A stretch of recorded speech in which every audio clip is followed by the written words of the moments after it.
Bismillah. Assalamualaikum warahmatullahi wabarakatuh. Alhamdulillah.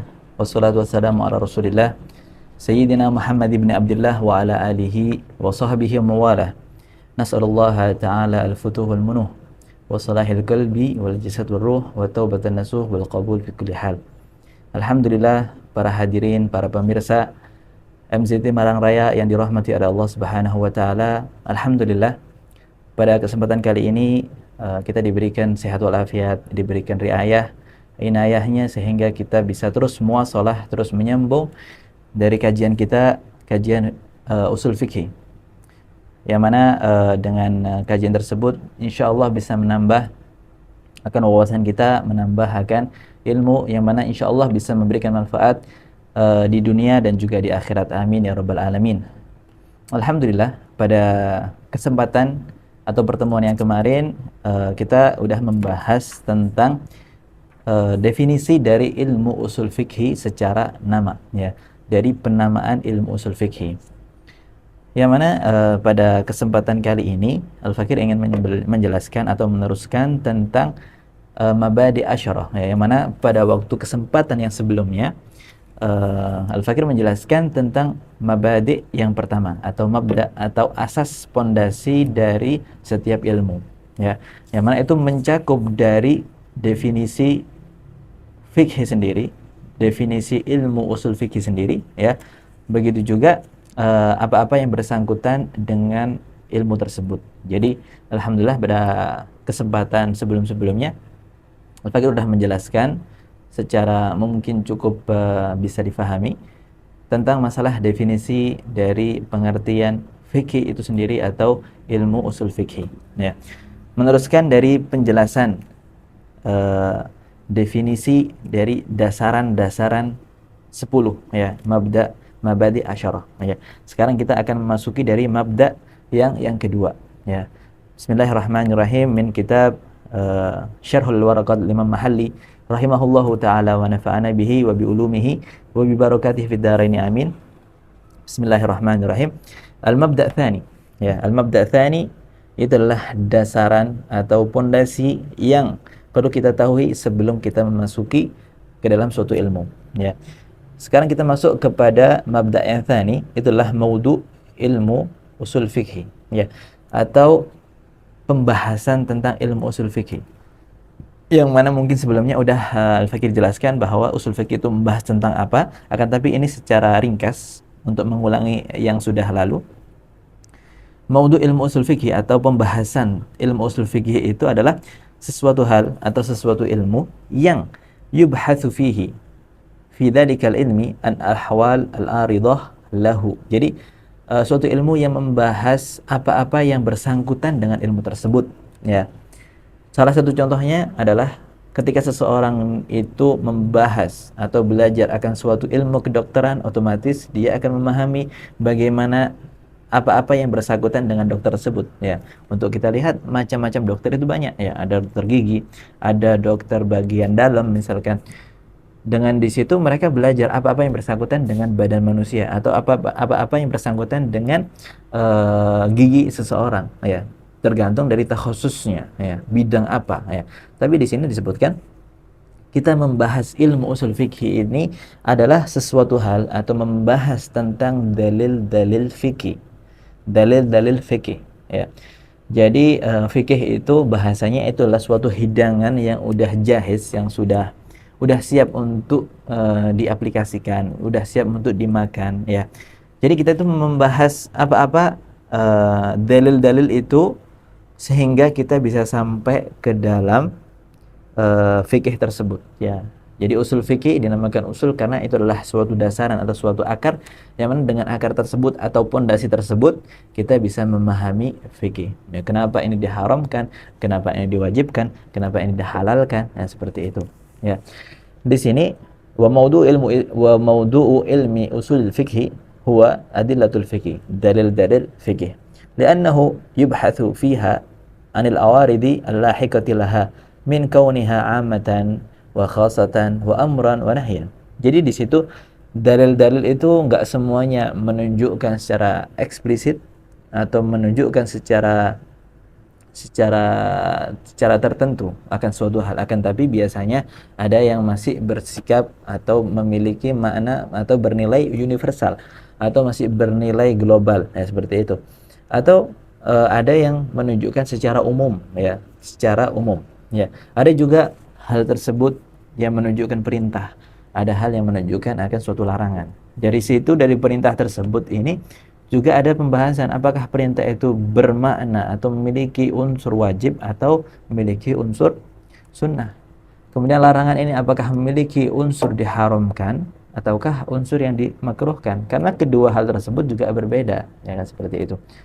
Jadi mabda yang kedua di sini disebutkan pembahasan ilmu usul fikih adalah membahas tentang dalil-dalil fikih, ya, mafhum? Kemudian masuk ke pembahasan yang ke setelahnya, al-mabda' tsalits, ya. Thamaratu usul fikih. Jadi buahnya atau faedahnya kita belajar usul fikih itu untuk apa? Bahasanya mungkin kita melihat kita belajar ilmu usul fikih itu untuk apa sih? Ya gitu. Untuk apa kita belajar ilmu usul fikih? Ya.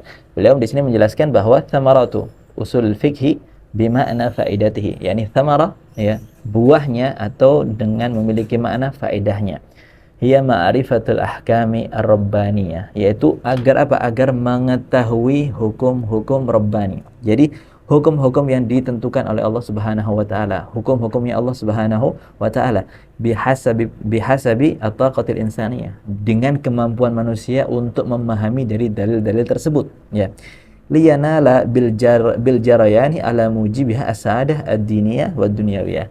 Karena apa? Ketika orang itu memahami hukum-hukum Allah Subhanahu wa taala secara benar, dia otomatis akan mendapatkan kebahagiaan di dunia ataupun juga di akhirat, ya. Entah itu dari agamanya dan juga di dunianya, ya. Karena apa? Dia itu memahami syariat secara benar, ya. Berbeda kalau misalkan orang itu hanya belajar hanya seasalnya, ya. Yang mana ada misalkan ada suatu dalil yang masih membutuhkan penafsiran atau membutuhkan pentakwilan, akan tapi dia itu nggak membutuhkan itu semua atau nggak menggunakan hal-hal tersebut, langsung aja mengatakan, oh ini dalam ayatnya mengatakan bahwa Allah seperti ini, misalkan seperti itu, mengambil secara zahirnya, dan itu bahaya, ya. Karena apa? Ada beberapa hal yang ketika memahami akan suatu hal kemudian salah, itu bisa dikatakan dia itu keluar dari syariat. Misalkan apa? Hal-hal yang bersangkutan dengan akidah, ya, usuluddin, ya. Hal-hal yang bersangkutan dengan akidah ini ketika salah di dalam mengambil hukumnya atau memahami akan suatu hal, maka bisa dikatakan dia itu apa namanya? Enggak apa, dalam agama itu enggak ada toleransi untuk ikhtilaf, untuk berbeda pendapat di dalam akidah. Berbeda kalau misalkan ini pembahasan tentang ilmu usul fikih, yang mana ketika ada seseorang yang berbeda pendapat di dalam ibadahnya seseorang, ya, selama hukum tersebut itu bukan ulima minad dini bid-darurah, maka itu nggak sampai dia itu mengeluarkan dari batasan apa namanya agama Islam, ya.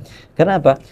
Karena dalam ilmu fikih, ya, ketika salah di dalam beristihad itu nggak menyebabkan orang itu keluar dari Islam. Karena apa? Itulah suatu ibadah yang mana ibadah tersebut diambil dari dari istihadnya para ulama, ya, yang mana para mujtahidin itu mengambil akan suatu hukum berdasarkan dalil-dalil yang dibuat, ya, berdasarkan akan dasaran-dasaran atau pondasi-pondasi yang mereka buat, ya, agar apa? Agar menjadikan hukum ini wajib misalkan, atau menjadikan hukum ini sunnah misalkan. Tapi kalau misalkan kesalahan di dalam usuluddin, di dalam agama, kata itu nggak ada toleransinya.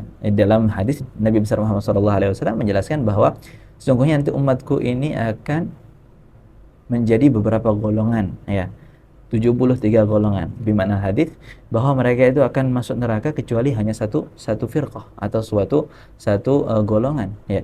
Jadi kita bisa lihat bahwa sesuatu hal yang mungkin ada berbeda pendapat di dalam usuluddin itu nggak ada majal atau nggak ada keringanan di dalamnya. Akan tapi kalau misalkan dalam usulul fikih atau di dalam fikih, ketika berbeda pendapat itu nggak menjadikan orang itu keluar dari Islam, ya. Jadi kalau misalkan kita katakan kita menjalankan misalkan entah itu kayak misalkan suatu hal yang berbeda pendapat, ya, kayak misalkan kunut, ya, ada beberapa madhab yang mengatakan bahwa kunut subuh itu nggak ada. Jadi apa? Kapan kunut itu dilaksanakan? Ketika kunut nazilah, ya, ketika ada suatu bencana atau apa, kemudian kunut nazilah. Ada yang mengatakan, ya, kunut yang dimaksudkan yang dikerjakan oleh Rasulullah SAW adalah kunut ketika subuh. Jadi itu berbeda pendapat, bukan berarti ketika dia itu kunut atau enggak kunut itu sampai dia menjadikan sholatnya enggak sah, yang enggak seperti itu. Kenapa? Itu semua adalah berdasarkan ijtihadnya para ulama, ya. Dan apa namanya, di dalam fikih sendiri, ya, di dalam ilmu fikih, ya, kita memiliki para mujtahidin, ya, para ulama yang mujtahid, ya, kayak misalkan madhab al-Imam Syafi'i, ada juga madhab al-Imam Maliki, al-Imam Al-Hambali, ya, mereka dari semua itu mereka memiliki dasaran-dasaran di dalam menentukan akan suatu hukum, ya. Bukan berarti kita itu apa namanya, mereka ini bisa menentukan akan suatu hukum karena apa? Karena memenuhi kriteria sebagai orang mujtahid, ya. Ya mungkin pada zaman sekarang ada beberapa orang yang mengatakan, ya, humur rijal wa nahnu rijal, ya, mereka Imam Syafi'i, Imam Maliki, Imam Hambali itulah rijal, ya, mereka beristihad, kita juga sama-sama rijalnya, kita juga sama-sama bisa beristihad, ya.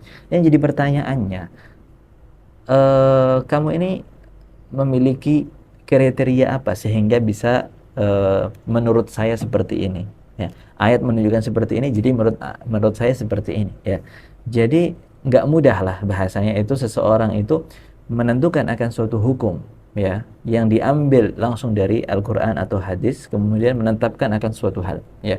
Jadi para ulama sendiri kalau kita lihat nanti itu ada pembahasannya bahwa syarat-syarat mujtahid, ya, ada mujtahid mutlak, ya, ada mujtahid macam-macam yang dibagikan di situ, bahwa di situ dikatakan bahwa yang bisa menjadi madhab, ya, pada di dalam hukum Islam itu empat mujtahid, ya. Setelahnya itu enggak dinamakan mujtahid mutlak, ya. Dinamakan mujtahid mutlak adalah ketika dia ini udah memenuhi syarat-syarat sebagai orang yang bisa mengambil suatu hukum, ya.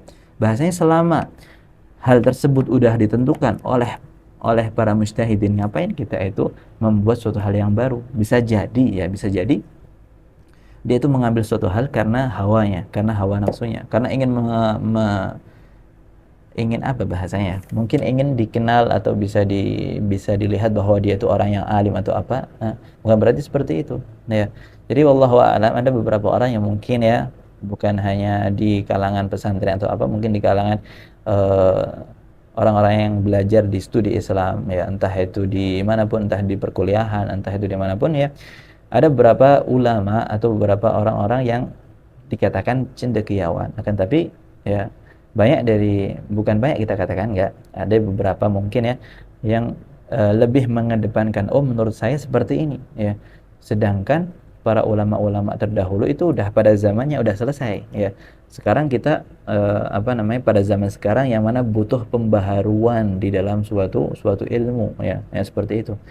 Ya kan kita lihat sendiri, ya, apakah dia itu termasuk orang-orang yang memahami di dalam suatu hukum, ya, memahami akan bahasa Arab, memahami akan, ya, misalkan apakah ayat ini menunjukkan khas, apakah menunjukkan am, apakah ayat ini nasikh ataukah mansukh, kan seperti itu. Jadi nggak mudah, ya, sebenarnya untuk pada zaman sekarang itu jangan mudah-mudah untuk mengambil akan suatu hukum tanpa dasaran ilmu, bukan hanya mengatakan, oh menurut saya seperti ini, karena apa, kalau diartikan seperti ini, ya, semua itu ada dasarannya, nggak tergantung dengan hawanya. Seandainya setiap orang itu memberikan pendapat, ya, diperbolehkan untuk memberikan pendapat, ya, sesuai dengan hawanya, jadi agama ini bakal kacau balau, ya, bakal rusak, bakal bahasanya itu bakal mau dibawa kemana, ya, agama ini. Kenapa? Ada beberapa hal yang mungkin itu perlu dicarikan suatu hukum yang baru. Akan tapi nggak setiap orang itu mudah, apa namanya, gampang-gampang untuk menentukan akan suatu hukum, ya. Mungkin sekarang pada zaman sekarang yang dibutuhkan banyak, memang ada hal-hal yang baru dan perlu dibahas, ya. Oleh karena itu beberapa pondok misalkan diadakan itu bahsul masail, ya. Dan mereka itu ketika bahsul masail itu adalah namanya bahsul masail adalah mencari. Ketika mencari itulah membuka kitab-kitab zaman terdahulu dan juga memahami bagaimana tata cara para mujtahidin itu mengambil suatu hukum. Ya, di sini ayat menunjukkan seperti ini, ayat yang lain menunjukkan seperti ini. Ketika ada ta'arud, ketika ada pertentangan, ya perselisihan antara dua dalil tersebut mana yang didahulukan, kan seperti itu. Nggak tiba-tiba mengatakan, oh menurut saya seperti ini. Ya wallahu a'lam kalau misalkan salah atau benarnya. Enggak semudah seperti itu, ya. Seandainya kalau misalkan gampang seperti itu, banyak orang-orang yang menggampangkan di segi agamanya, mencari hal-hal yang mudah, ya. Ya oleh karena itu, ya di dalam di sini para ulama memberikan akan suatu tatanan, memberikan suatu batasan-batasan yang mana batasan tersebut bisa kita aplikasikan atau bisa kita mengerti bahwa di sini di dalam penentuan akan suatu hukum itu ada dasarannya, nggak tiba-tiba ini haram, ini dihalalkan, ini dimakruhkan, ini dia misalkan di apa hukumnya mubah misalkan seperti itu, ya. Jadi semua itu ada dasarannya. Jadi samarah, ya kembali kepada samarah usul fikih, buah dari belajar usul fikih itu adalah ketika kita itu memahami hukum-hukum Allah Subhanahu wa taala secara benar, ya, dengan taqatul insaniyah atau dengan ijtihadnya, dan mujtahid yang memenuhi kriteria sebagai ijtihad, sebagai mujtahid, ya, agar apa? Agar mendapatkan saadah, kebahagiaan di dalam agamanya dan juga di dalam dunianya, ya, seperti itu.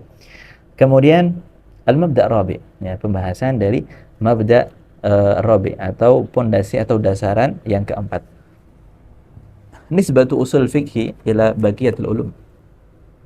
Maksudnya nisbah atau perbandingan, ya. Jadi perbandingan ini ilmu usul fikih ini dibandingkan ilmu-ilmu yang lain itu sebagai apa? Nah, seperti itu. Di sini disebutkan nisbatu usul fikhi ila ilmi fikhi huwa annahu aslun lil fikhi, ya. Jadi di sini disebutkan bahwa perbandingan ilmu usul fikih dengan ilmu fikih apa? Maksudnya munasabahnya atau apa keterkaitan antara keduanya, ya. Bisa disebutkan bahwa usul fikih itu adalah akar atau pondasi dari fikih, ya. Seandainya fikih ini, ya, enggak didahului dengan usul fikih, maka usul fikih ini enggak akan berdiri, ya. Orang enggak akan mengerti akan suatu hukum tanpa didasari dengan usul fikih. Dan maka usul fikih karena apa? Karena asal atau karena akar atau pondasi dari fikih tersebut, ya. Amma nisbatuhu ila ghairil fikhi minal ulumi fal mughayaratu laha. Jadi kalau misalkan usul fikih dibandingkan ilmu-ilmu yang lain itu udah beda, ya.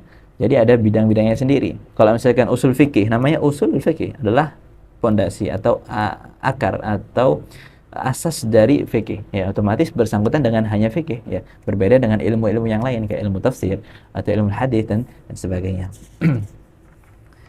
Kemudian di sini yang terakhir al-mabda' khamis, ya. Al-mabda' khamis huwa fadlu usul fikih atau keutamaan usul fikih itu apa?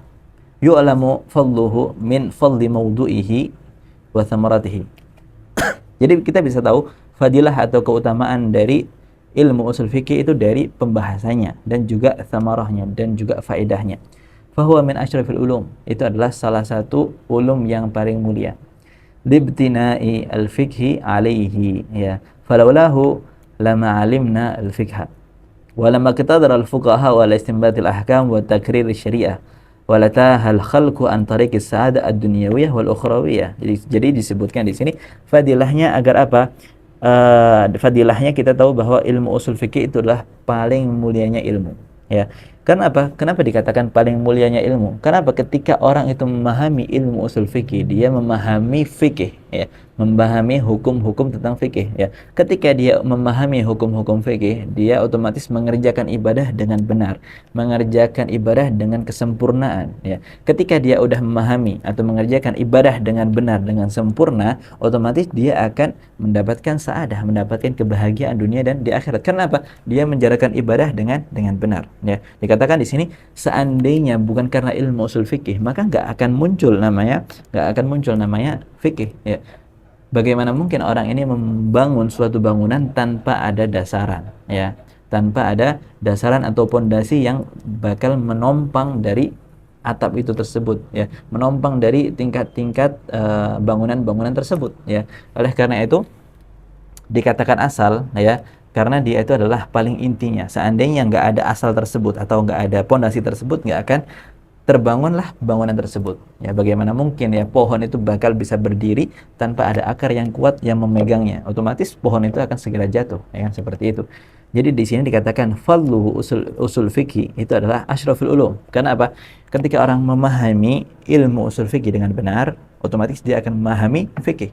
Ya, ketika dia itu memahami fikih, dia akan menjalankan semua ibadah yang bersangkutan dengan ibadah, yang bersangkutan dengan fikih itu dengan benar. Ketika dia itu mengerjakan ibadah dengan benar, otomatis dia akan mendapatkan saadah, mendapatkan kebahagiaan. Kenapa? Menjalankan ibadah dengan benar, sesuai dengan syariat, sesuai dengan hukum-hukum yang diturunkan oleh Allah Subhanahu wa taala.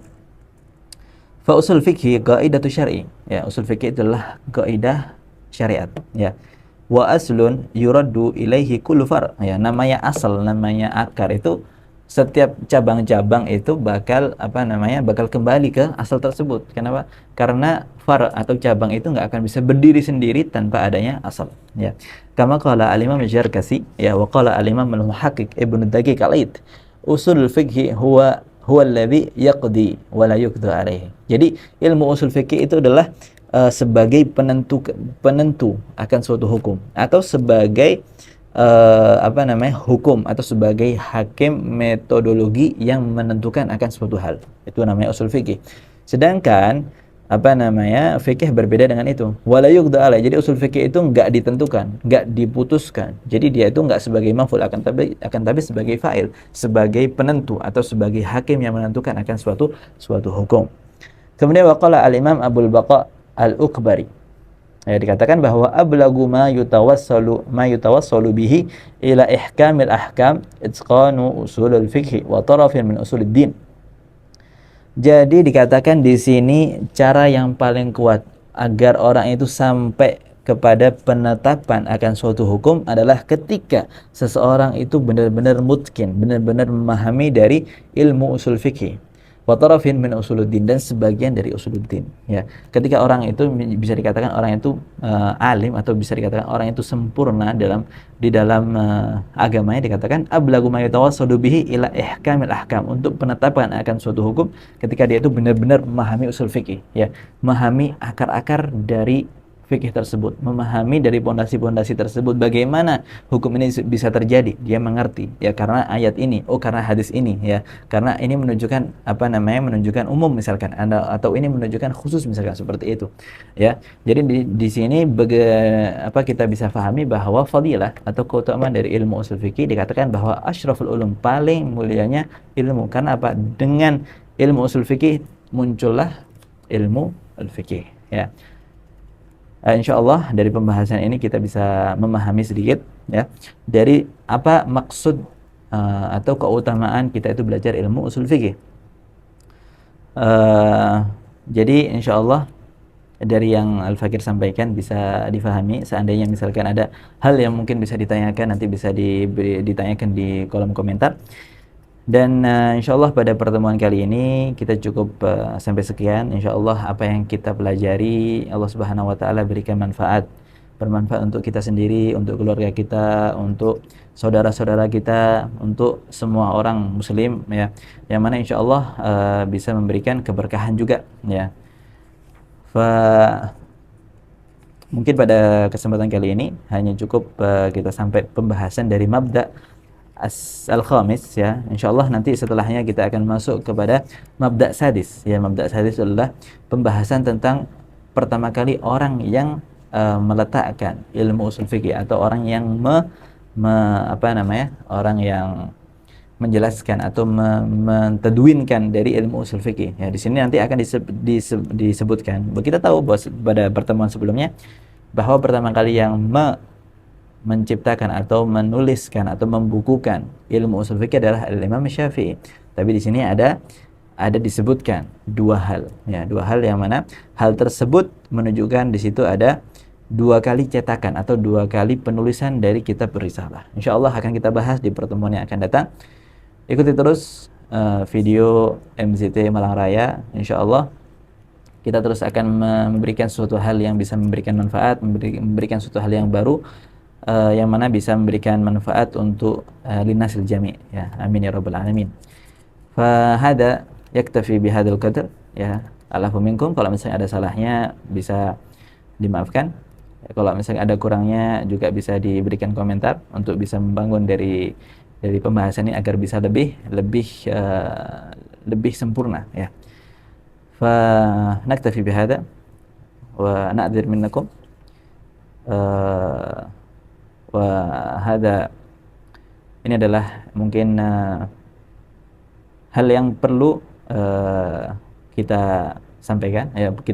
Kita saling untuk menasihati, ya. Kalau misalnya ada salahnya atau apa, saling memberikan akan nasihat, ya, agar untuk bisa lebih berkembang lebih baik, ya. Wallahu a'lam. Waradul ilmi ilaihi aslam wa ahkam. Wa sallallahu ala sayyidina Muhammadin wa ala alihi wa sahbihi wa sallam. Walafu minkum. Wassalamualaikum warahmatullahi wabarakatuh.